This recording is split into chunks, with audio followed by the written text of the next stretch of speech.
Hey everybody, this is a quick video in case you have a KEF LS60 wireless speaker and you need to do a hard reset to the factory default settings on it.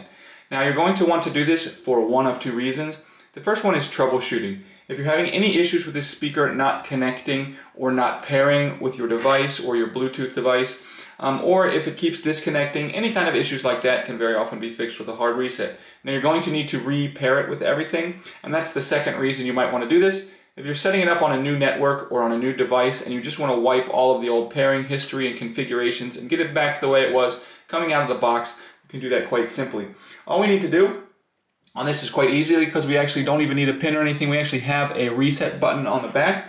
We just need to press and hold the reset button, and while we do that, we're going to watch the little light that's above it and just going to keep holding that reset button until the LED light above it blinks, at which point the reset is complete. We can go ahead and let go of the button and set it up as a new speaker. Thanks a lot for watching.